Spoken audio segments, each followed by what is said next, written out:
Connect Karnataka ಅರ್ಪಿಸುವಂತ MLA report card ವಿಶೇಷ ಕಾರ್ಯಕ್ರಮಕ್ಕೆ ಸ್ವಾಗತ. ನಾವೀಗ ಇರುವಂತ ಕ್ಷೇತ್ರ ಶಿವಮೊಗ್ಗ ಜಿಲ್ಲೆಯ ಸಾಗರ ವಿಧಾನಸಭಾ ಕ್ಷೇತ್ರ. ಇವ್ರಿಗೆ ಜಾಸ್ತಿ ಲೀಡ್ ಕೊಡೋ ಅವಶ್ಯಕತೆ ಇಲ್ಲ, ಯಾಕಂದ್ರೆ ಇವರು ಲೀಡರ್. ಸಾಗರದ ಅತ್ಯಂತ ಜನಪ್ರಿಯ ಶಾಸಕ, ಕಾಂಗ್ರೆಸ್ನ ಹಿರಿಯ ನಾಯಕ ಬೇಳೂರು ಗೋಪಾಲಕೃಷ್ಣ ಅವರು. ಅವ್ರನ್ನೇ ಮಾತಾಡ್ಸ್ತಾ ಹೋಗೋಣ. ಅವ್ರೂರಲ್ಲಿ ಇವತ್ತು ನಾವಿದೀವಿ. ಸರ್, ಕಾರ್ಯಕ್ರಮಕ್ಕೆ ಸ್ವಾಗತ. ನಮಸ್ಕಾರ. ಹೇಗಿದ್ದೀರಾ ಸರ್? ಚೆನ್ನಾಗಿದೆ.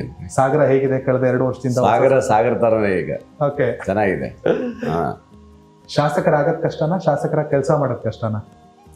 ಶಾಸಕರಾದದು ಒಂದು ಕಷ್ಟನೇ ಇರುತ್ತೆ, ಆದ್ರೆ ಶಾಸಕರು ಆದ್ಮೇಲೆ ಇದೆಯಲ್ಲ, ಕೆಲಸ ಮಾಡೋದಿದೆಯಲ್ಲ, ಅದು ಬಹಳ ಕಷ್ಟನೇ. ಯಾಕಂದ್ರೆ ಸಮಸ್ಯೆಗಳು ಬಹಳ ಇರ್ತದೆ. ಸಮಸ್ಯೆಗಳು ಒಂದ್ರ ಮೇಲೆ ಒಂದು ಇದ್ದೇ ಇರುತ್ತೆ. ಸಮಸ್ಯೆಗಳು ತೀರ್ಸಕ್ ಆಗೋದೇ ಇಲ್ಲ. ಯಾಕಂದ್ರೆ ದೇವರಾಗ್ಬಿಟ್ಟಿದ್ರೆ ಹಿಂಗ ಅಂದ ತಕ್ಷಣ ಎಲ್ಲ ಮಾಡಬಹುದು. ನಾವು ದೇವರಲ್ಲ. ಹಾಗಾಗಿ ಸರ್ಕಾರದ ಏನು ಅನುದಾನ ತರಬೇಕು, ಸರ್ಕಾರದ ಆದೇಶ ತಗೊಂಡ್ ಬರಬೇಕು, ಅವೆಲ್ಲವನ್ನ ಇಟ್ಕೊಂಡು ಕೆಲಸ ಮಾಡ್ಬೇಕಾದ್ರೆ ಸ್ವಲ್ಪ ಕಷ್ಟ ಆಗುತ್ತೆ. ಆದ್ರೂ ಸಹ ಆ ಜನರನ್ನ ಅವರ ಏನ್ ಬೇಡಿಕೆಗಳನ್ನ ಈಡೇರಿಸುವಂತ ಕೆಲಸ ನಾವು ಮಾಡ್ಬೇಕು. ಸರ್, ನಿಮ್ಮದೇ ಸರ್ಕಾರ, ಗ್ಯಾರಂಟಿ ಸರ್ಕಾರ ಅಂತ ಒಂದಷ್ಟು ಜನ ಶ್ಲಾಘಿಸ್ತಾರೆ, ಒಂದಷ್ಟು ಜನ ಟೀಕಿಸ್ತಾರೆ. ಹೇಗೆ ನಡೀತಾ ಇದೆ ನೋಡಿ? ಯಾರು ಏನ್ ಬೇಕಾದ್ರೂ ಟೀಕೆ ಮಾಡ್ಬೋದು. ನಾನು ಅದಕ್ಕೆ ಇದು ಮಾಡೋದಲ್ಲ.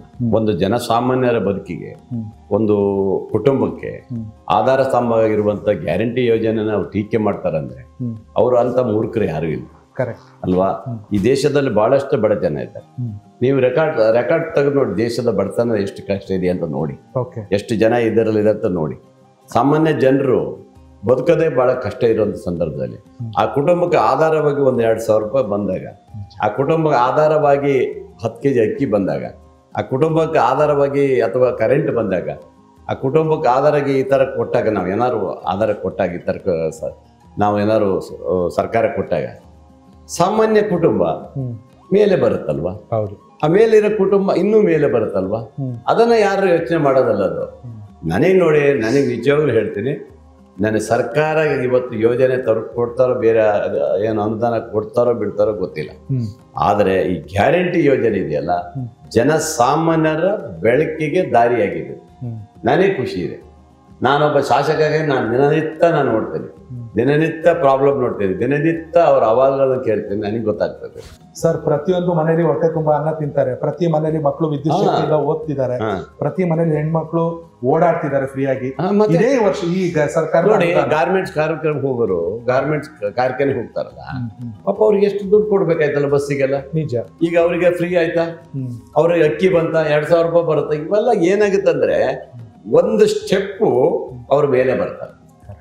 ಬಡತನದ ರೇಖೆಯಿಂದ ಸ್ವಲ್ಪ ಮಟ್ಟಿಗೆ ಮೇಲ್ ಬರ್ತಾರೆ. ಸರ್ಕಾರಕ್ಕೆ ಹೊರೆ ಇರ್ಬೋದು ಅಲ್ವಾ, ಆದ್ರೆ ಸರ್ಕಾರದ ಸಾಧನೆ ನಿಜವಾಗ್ಲೂ ನನಗಂತೂ ಸಂತೋಷದಲ್ಲಿದೆ. ಗ್ಯಾರಂಟಿ ಯೋಜನೆ ಈ ನಾಡಿನ 54,000 ಕೋಟಿ ಏನು ಕೊಡ್ತಾ ಇದೀವಲ್ಲ, 6 ಕೋಟಿ ಜನರಿಗೆ ಬಿಡ್ತಾ ಇದೆಯಲ್ಲ, ಇದು ನಿಜವಾದ ಸಾಧನೆ. ಹಸಿದವರಿಗೆ ಮಾತ್ರ ಅನ್ನದ ಬೆಲೆ ಗೊತ್ತು, ಪ್ರತಿಪಕ್ಷದವರ ಮಾತು ಕೇವಲ ಬೂಟಾಟಿಕೆ. ಅವ್ ನೋಡಿ, ಅವ್ರಿಗೆ ಏನಾಗಿದೆ, ತಡ್ಕೊಳಕ್ ಆಗ್ತಾ ಇಲ್ಲ. ಅವ್ರಿಗೆ ಗ್ಯಾರಂಟಿ ಕೊಟ್ಟು ಬಿಟ್ಟಿದಾರಲ್ಲ ಅಂತ ತಡ್ಕೊಳಕ್ ಆಗಲ್ಲ.